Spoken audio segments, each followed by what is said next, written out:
Okay, I started recording. Guys, welcome to the interview with Maja Voje. We are both happy to hear you. Well, not to hear, but to see you. And I'm happy to have Maja around because Maja is really in the top of specialists of growth hackers. So Klout ranked Maja as one of the top 0.1% specialists in growth hacking. 0.1%. I mean, can you imagine? It's in the world, right? Yeah, hopefully. I hope it's not in my country because we are only 2 million. 0.1. That's amazing. And what is even more amazing, that it's a female growth hacker. And this is the next thing that, Maja is recognized as one of the top female growth hackers in the world, which I find is really amazing. And then Maja also has a course on Udemy. How it's called? So it's called Digital Marketing with Growth Hacking, and the new release is going to be live on the 15th of November. I'm super excited about that. Me too. I'm really looking forward. I'm going to take it. So guys, we are just going into, it's not really an interview. I would say it's more like a webinar, right?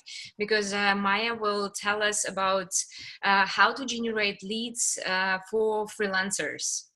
I'm super excited to hear those techniques and tips.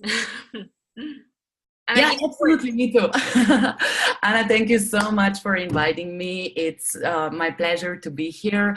And I actually wanted to do this topic with you.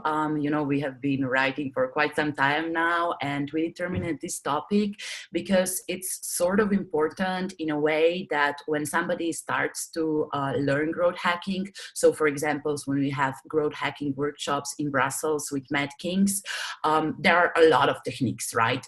And if somebody's trying to build their own business, I think it would be interesting to narrow down those techniques to those who could actually be beneficial for that specific audience. And it actually happened to me by accident. So in 2015, we launched a Kickstarter project, and you know, as a person, I'm really transparent. So I like to share data, I like to share knowledge. I feel that people should just like communicate more actionable insights. And I did one LinkedIn post, which actually included like screenshots of a Kickstarter campaign that we did. So there were stuff such as how many traffic did we get from Kickstarter, what other channels did they work. I also like very honestly spoke about some of the things that didn't work. And again, I wrote this in 2015, and I'm still getting like 5 leads a month, just like by publishing this ridiculous article. And I thought it is very good at the time. Of course I did, but I don't want to specialize in Kickstarter consulting because it's a very difficult business, and people should just learn how to do that themselves as they are launching campaigns.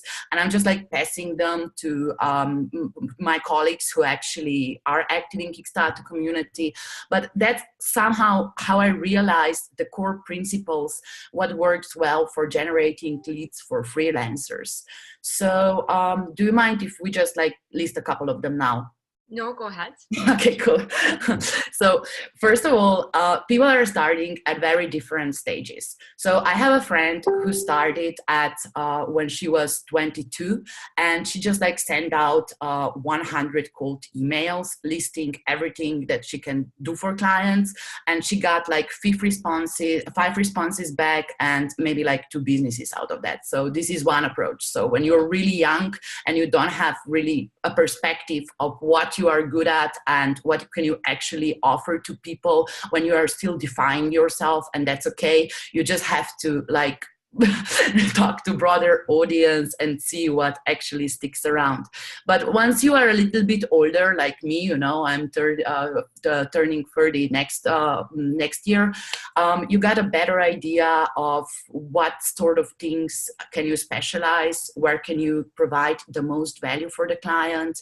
And I would really like to stress that, the value for the client, because, you know, as you are like starting your freelancing career, everybody's like, like, yeah, I should be on this social media, I should do blog, I will also do some Facebook Live or whatever. But I'm saying that it's really important to, first of all, get to know yourself. So which media is sort of a natural for you. For example, I suck at writing blogs. I do 6 or 7 per year. They are great, by the way, but I couldn't commit of doing like 3 per month. This is just not something that I would naturally do. But I do like a lot of interviews with other people, a lot of partnerships, and that works great for me. So instead of forcing myself to just like be all arounder, I'm focusing on those specific channels that have proven track record for me. And this is the first lesson. So don't be everywhere. Just test something out and see what actually works well for you as a person, and also where leads are coming. Then we have to talk about being able to create value, because I think this is hugely and mostly important. So it's a lot of businesses out there. It's not difficult to get a job, but it's very difficult to keep good reputation. So you should be picky when you are choosing your gigs.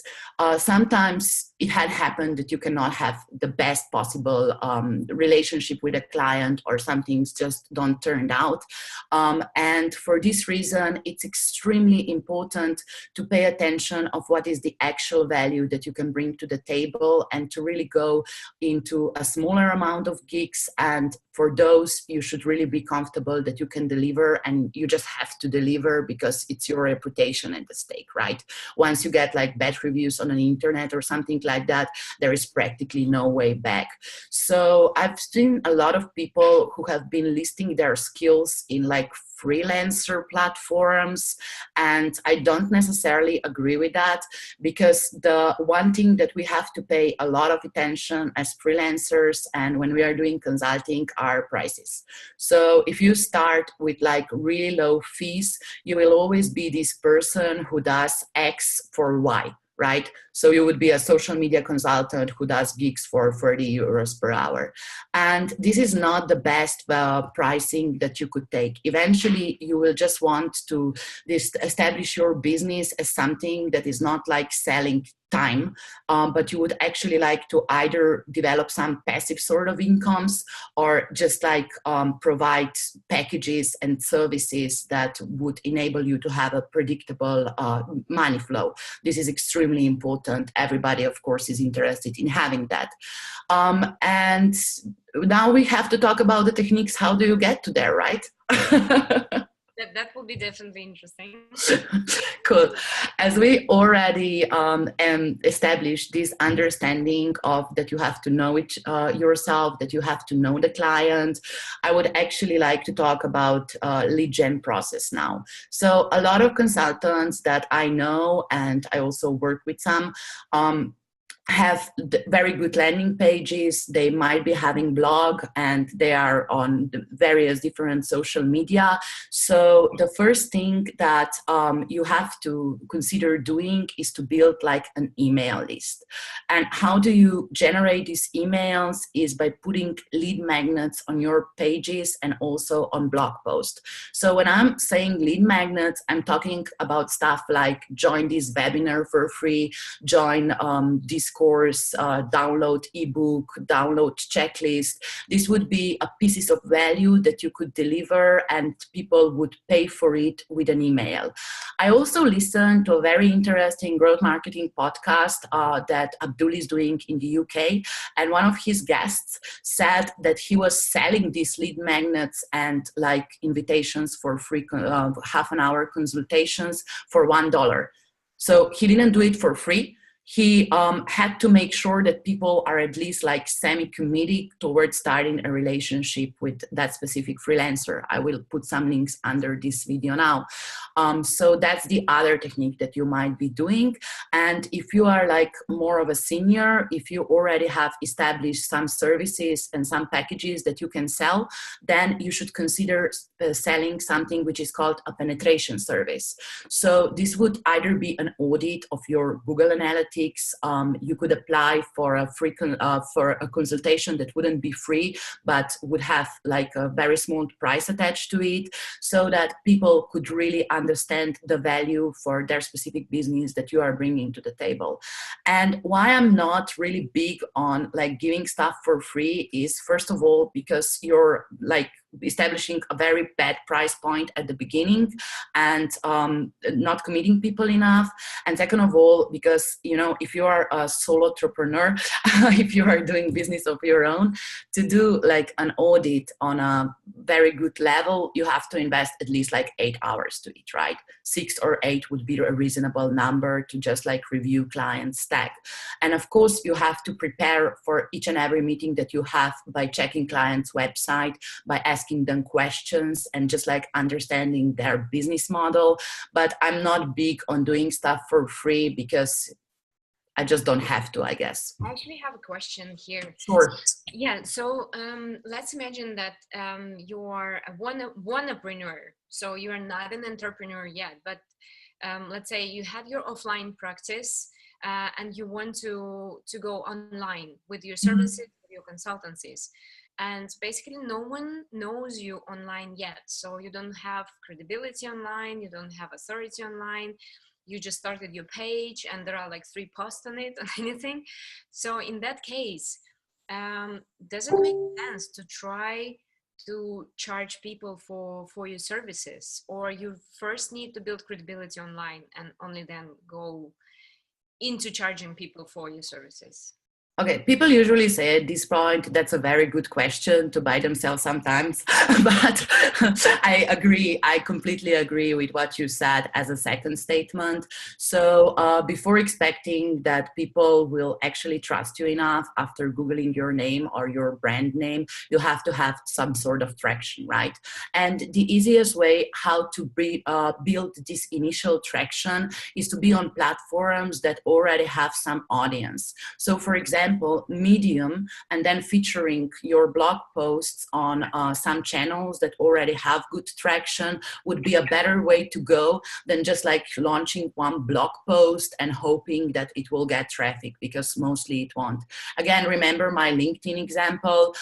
This was already an established platform. I have at that time probably like 2,000 people there, and I got some audience for that post immediately. So afterwards, it sort of went viral, and of course you can never predict what will go viral, but you should definitely disperse your content to social media and media that already has some existing traction.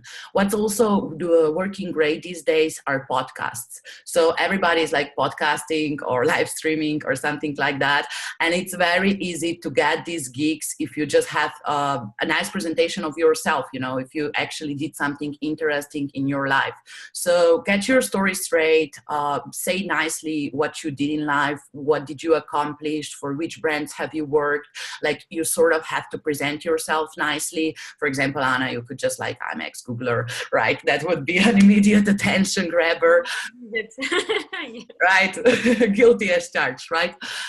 So to raise this initial interest and to have this online presentation of yourself, and other afterwards, as you determine it, your first pieces of content, just go to the platforms that already have audiences. And one other thing works wonders here, these are Facebook groups.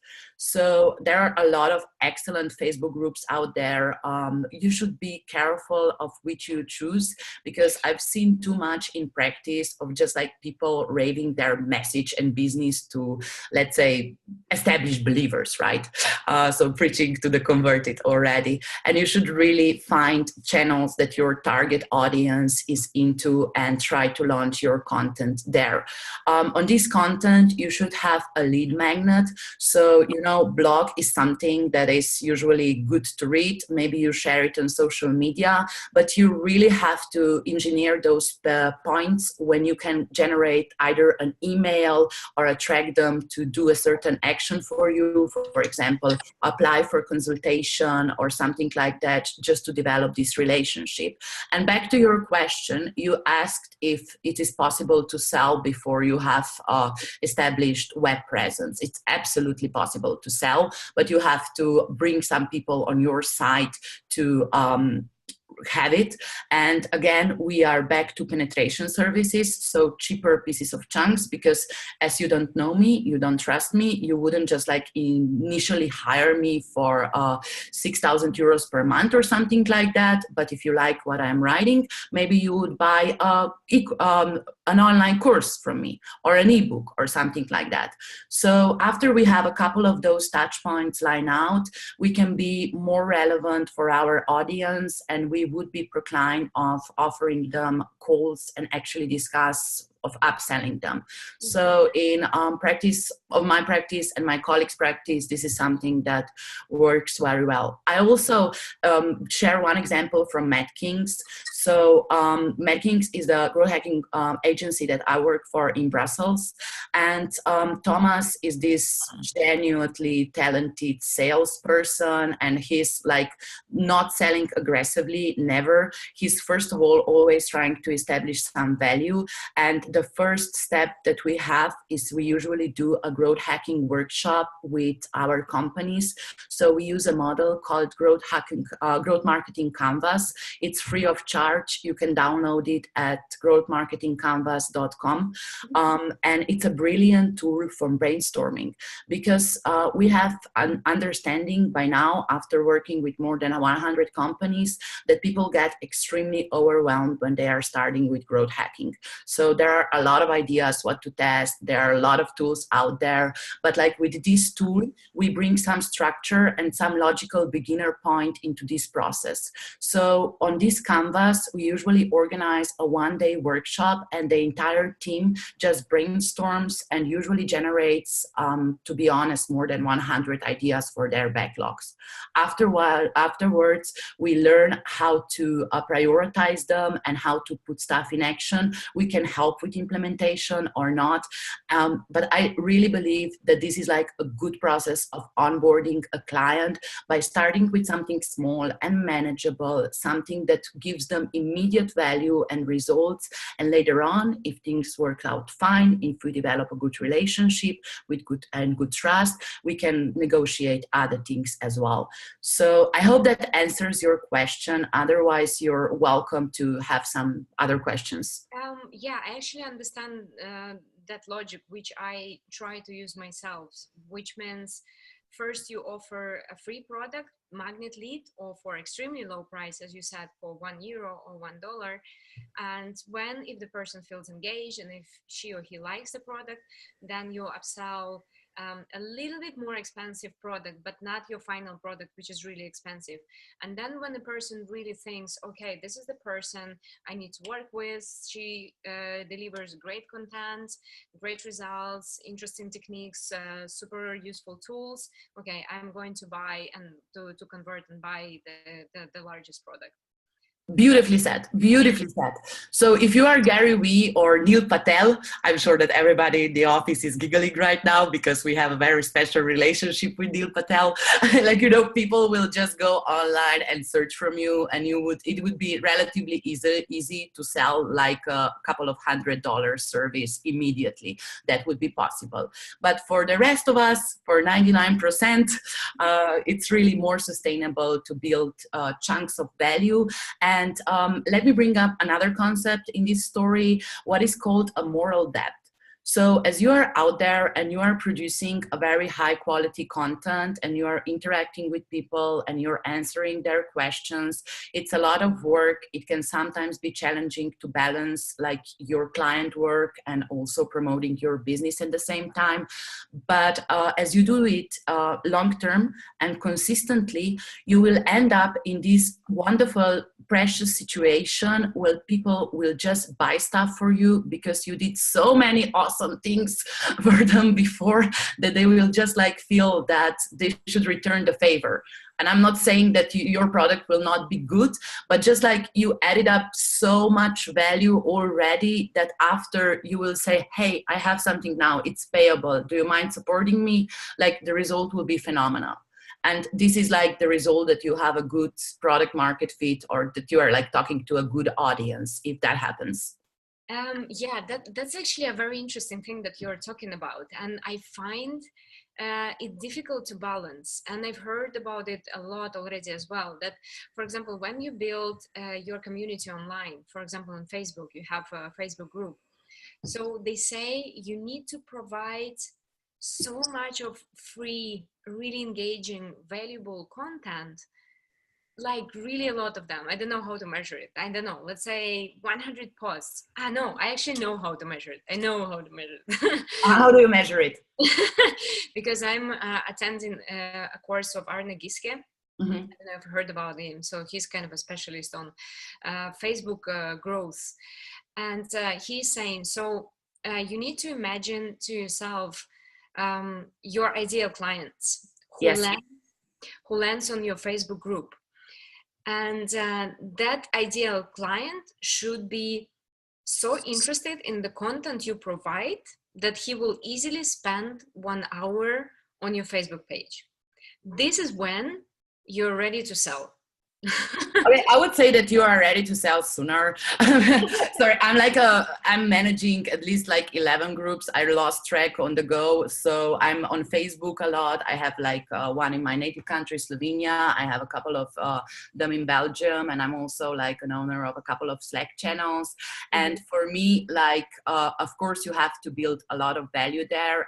But what is really important is to have people who actually support you from day one. So I usually launch a new group if I feel that I'm surrounded with people who would be interested in co-creating this concept, this value with me. So I'm not saying that I'm piggybacking on their work, but I definitely need their inputs to get stuff started. And I have like enormous gratitude towards everybody who's helping me building those communities.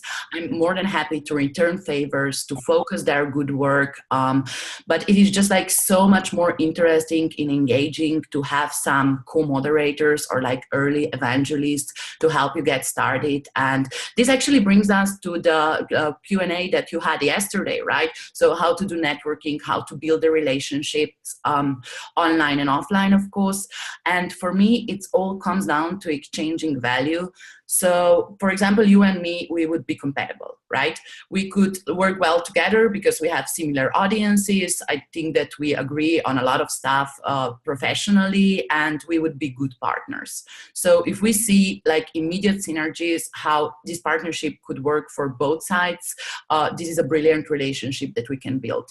And I really like the other point that you said. So don't count on your real friends in your friends with your, for example, one of my best friend, she's a lawyer, and of course she likes a couple of pictures that I have, but she basically still thinks that growth hacking is buying likes on Facebook, and that's okay. Like whatever is meditative, you get an interesting curve. People have different hobbies, but to really do this professional networking and just like complimenting people on the great stuff that they are doing already, pitching it yourself, and then like suggesting if we could do synergies to co-create value together. This is like, for me, it's so natural and so incredibly easy because it's all come down to these basic human principles. How do we form relationships, you know? Exactly. And another point is don't envy, cooperate. No, definitely not. Cooperate and partner. No, there is like a lot of business out there for everybody. So for example, Anna, like a couple of people could consider us being competitors, but I've been working with freelancers for Kings, with other agencies, and like we create those value systems, you know. It is a shared economy, and if we have a client who, for example, needs some video production or something like that, I would be more than happy to reach out to people that I'm already connected with these communities and know that they do great work. And did bring me to another like important point, to communicate your work and to be honest about this and to be transparent about this. So of course you cannot share numbers all the time because you are under NDAs, or sometimes, you know, it just doesn't make sense to do it because it's so specific. But every once in a while, I really believe that you could roll out a case study or a testimonial, whatever, like is objective confirmation that you do your job well. And sometimes this is needed because people won't just trust you because, I don't know, you're a woman and you look pretty. It's stupid. And yeah, this is what I call storytelling as well.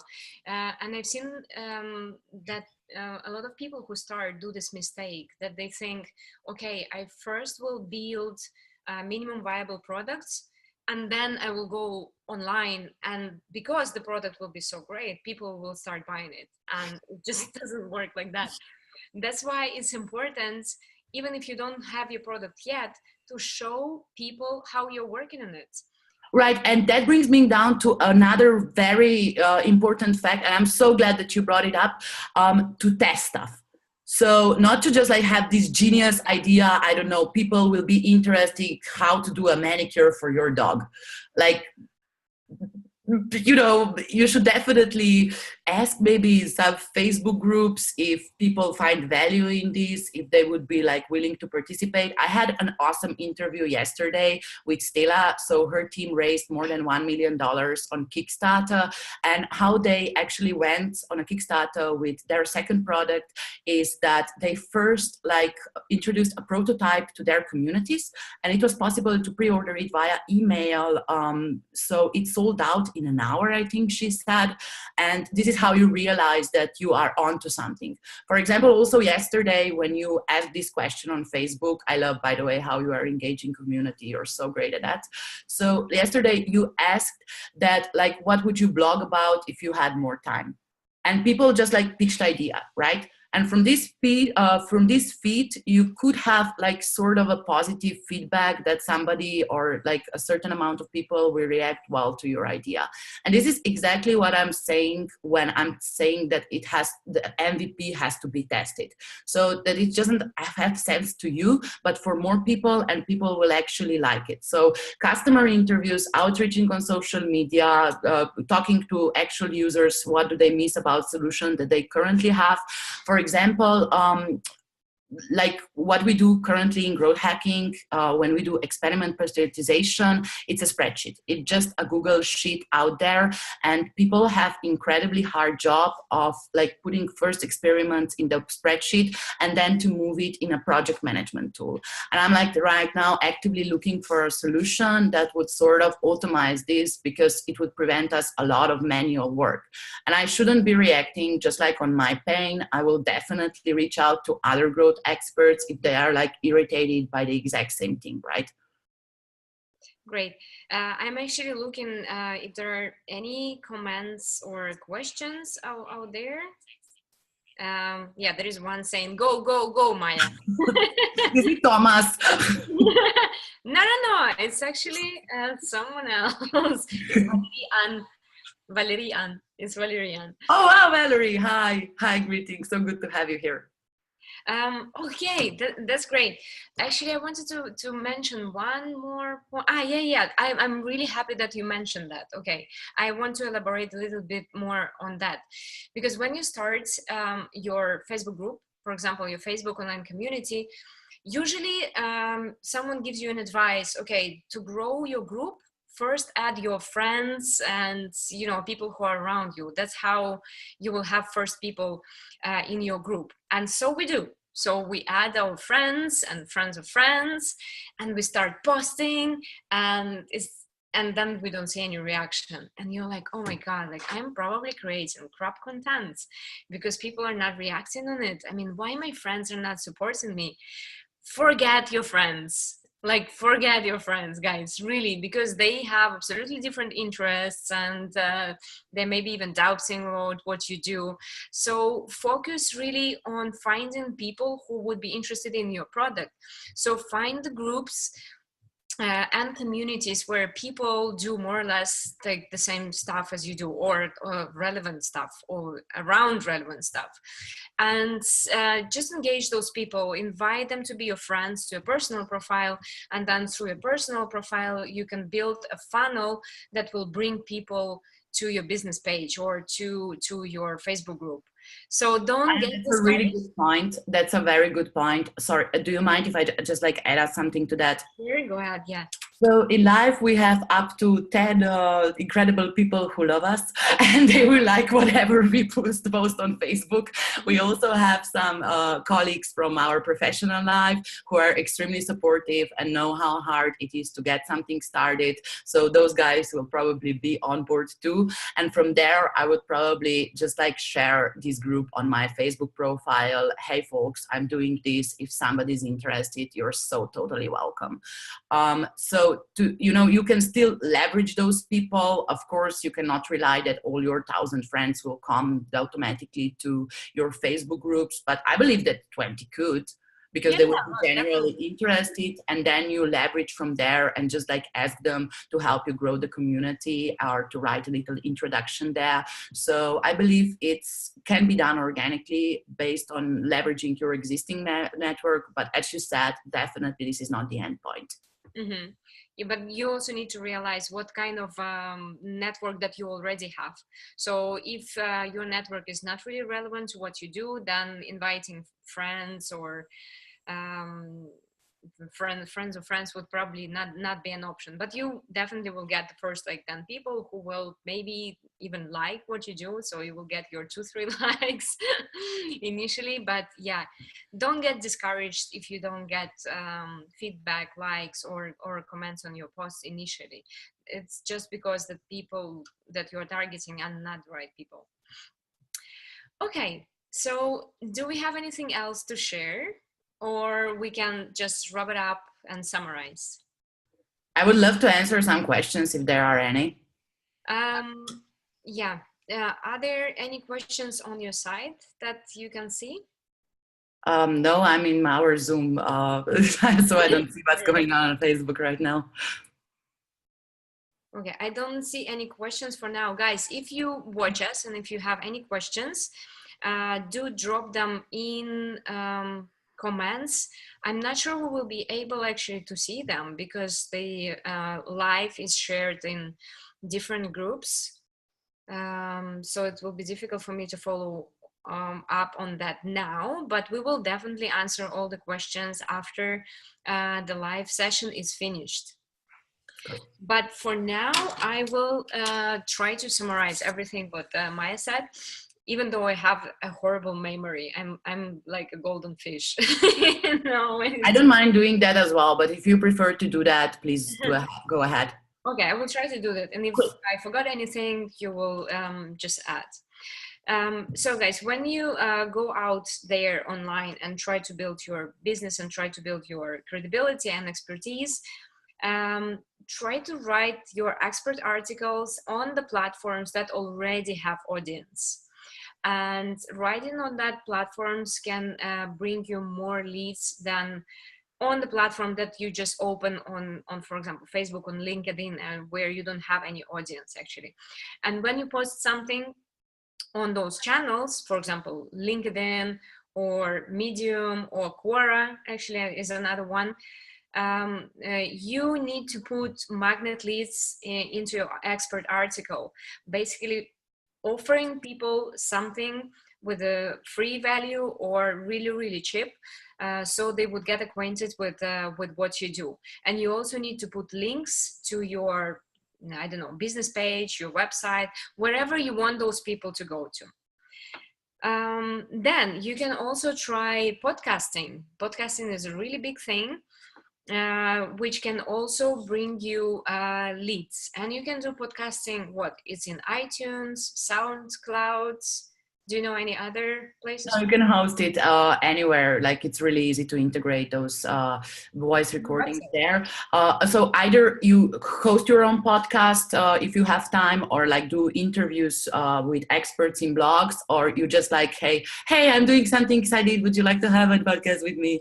So that's goes both ways. And a lot of my friends who are active podcasters said that they have been developing amazing business relationships with the guests of their podcasts, and they weren't like really aggressively selling. It's just like as people learned what the other person does, they saw synergies, which is amazing. This is how you choose guests in the first place, right? Yeah, actually, this is how you expand your network as well. I totally agree. And when you, for example, do videos like this, you can separate the video and audio, and then the audio is already podcast. Brilliant. Let's do that. Then spend some time on creating lead magnets. And what lead magnets are, they are those usually free minimum products that you can offer to your initial audience to make them interested in what you do. And through the magnet lead, you usually collect emails over people. So it's like trading. You're offering them a free product, but you're getting their email. And lead magnet could be, yeah, a lot of things. Checklists, it could be ebook, it could be a webinar. And it also can be posted like in many digital channels. Then Maja also mentioned growth marketing canvas that they have developed in Mad Kings. So I believe you will post a link under comments. So Yeah, absolutely. I will I will do definitely that. download it. I'm super interested in that. I Awesome. love structures. Okay, the next one, communicate your work. So basically do storytelling.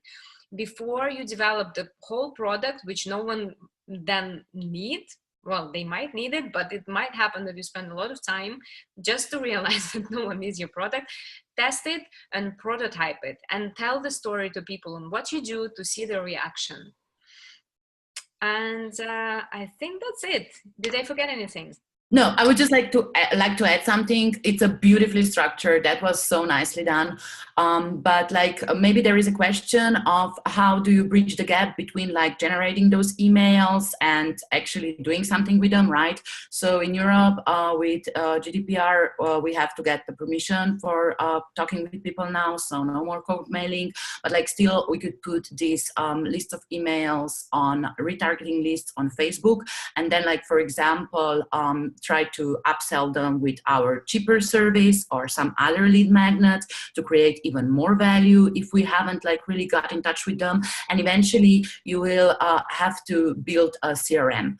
This is a topic for some other time so that you can monitor those touch points with several different people and to just like see who is hot lead and who you should target a little bit more intensively that you would eventually convert. I'm actually interested in what you mentioned as GDPR. What does it stand for? Oh my gosh. You and Oh my gosh. So this is like very huge topic right now in Europe.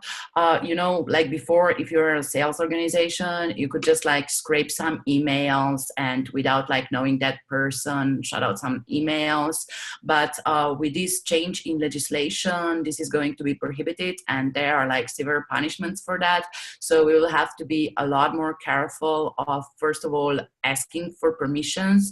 People want to submit their email, then making sure that they are informed of what sort of personal information and other information do we store of them. And it's creating a lot of buzz in our communities because, if you are like a B2B organization, cold mail is one of the strongest things that you usually have to fill in your pipeline.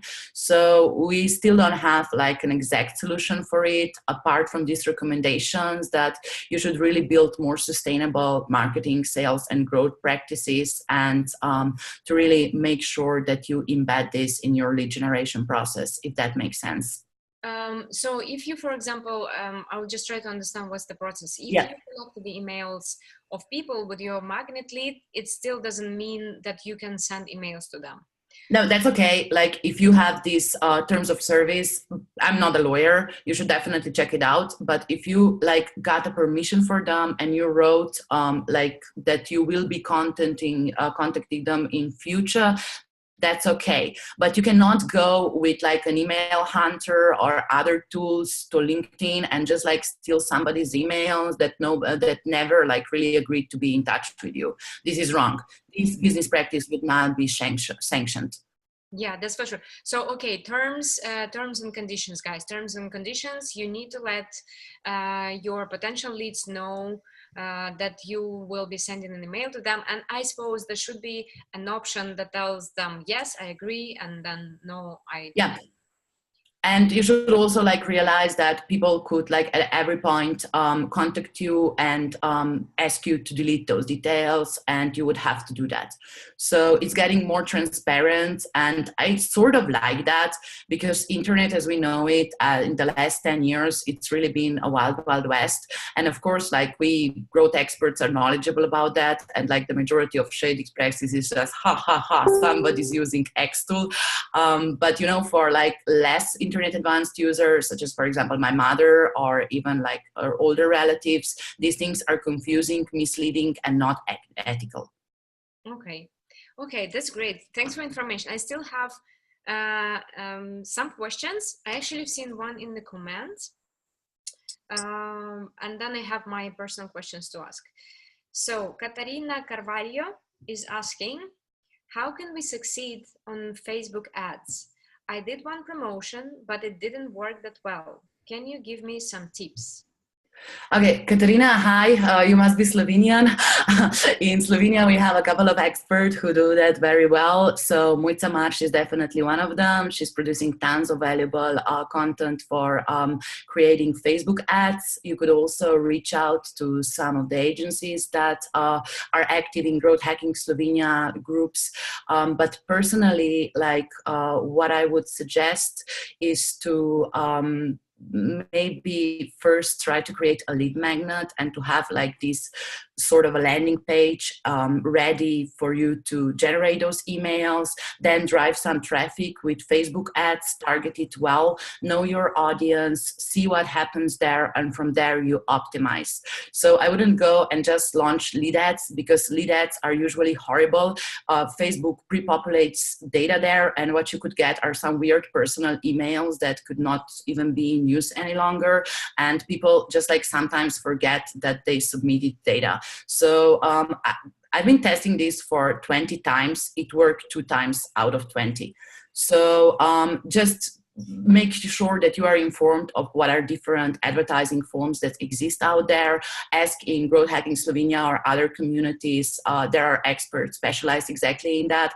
But in my opinion, you should first have like something very nice, able to generate this email as a landing page. That would be my advice. I could also add something on my side, because Go ahead. I also work with Facebook ads, and I work with several clients on Facebook ads. And so if there is something, if your Facebook ads are not going well, there are basically 3 major reasons why they are not working. It's either the image and the copy on that image that you use, the targeting that you use, who are you targeting and with what kind of message, and the third one, like your landing page suck. So they're basically major 3 reasons. So you really need to understand which one of those is not working really well. And for that, like at least at the beginning, I think that you like need to talk with an expert, because you know, like people like Anna or my brother Jure from EdStar and other people have been like also we have like experts on Facebook advertising in Mad Kings, and those are the people who had like spent millions of budget on Facebook, and you just sort of accumulate this knowledge on the go. So that's why to like set up campaigns right, at least at the beginning, I would definitely say that having a professional to help you out with is a very valuable thing. Mm-hmm. And then also segment your audience. The usual mistake that I see when I work with clients as well is that people are trying to target with one message all types of audience. But when you segment your audience and you target those segmented audience with that exact message that audience is crying about, then when it should work. And then you know the pain points, and those pain points should be consistent throughout ads as well as the landing page, right? Exactly. So landing page and the message that you are bringing in your ad, they should be the same. Because another mistake that people do is that they create a Facebook ads with a certain message, and then when a person lands on a landing, there is a very generic information, and they're like, okay, what am I supposed to do here? And it just can get lost. And targeting is also really important. If ad doesn't work, try to change the targeting and play with targeting. But finding an expert to work in the beginning at least is a good advice indeed. Help us set up the campaigns, and I really don't want to deep dive too much into that because it's not like the topic that we are handling, but as you see, the interest is great, so you should do another live covering just this topic for us. Yeah, guys, if you know any specialists, I will be able to interview such a specialist. Absolutely. I will try to find. Okay, so I don't see other questions, so I will ask my questions. And my questions are, what are your 3 favorite digital marketing tools? For anything, for either... Sorry, did you ask me what's my favorite food? No. Sorry, I'm trying to interrupt you because I'm getting hungry. Sorry, could you repeat the question? But no, tools. Oh, tools. Marketing tools. It could be anything. It could be lead generation. It could be analytical tools, like whatever you like. Top 3. Okay, that's very difficult because I'm known to be like a very big tool geek, and I have like lists of tools that I try and use on daily basis, but let's narrow it down to top 3 so that we keep it short.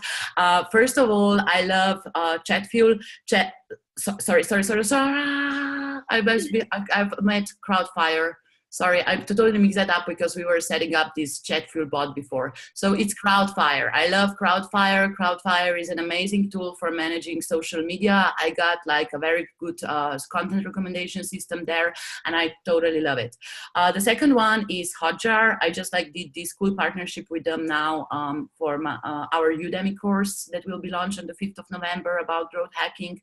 So the Hotjar is absolutely incredible for understanding UX issues, at least at the beginning on a landing page. This is hugely helpful. I won't talk about bots too much because, sorry, I have a FaceTime right. With chatbots, there is Chatfuel, as we said, and there is another tool that you like, ManyChats, right? ManyChat, yeah. But I believe that people should just like start and play around a little bit if bots have sense for them. And I'm really sorry, somebody's trying to reach me very desperately. Okay, thank you so much, Maja. So we will drop the links about Medkings and the tools that we have mentioned and about Maja right under the video on Success.Studio page, because there are a lot of videos shared in other groups, but the links will be on Success.Studio page. Maja, thanks again. Thank you. It was a total pleasure. It was such a nice live. It was my first live and I loved every second of it, apart from that one when I mixed Chatfuel and Crowdfire. Which is absolutely fine, you know. That's the beauty of life. Okay, I'm just a person. That means it's a good tool. Cool. Thank you so much, Anna. I'm closing it. Thank you so much. Bye. Bye. Bye.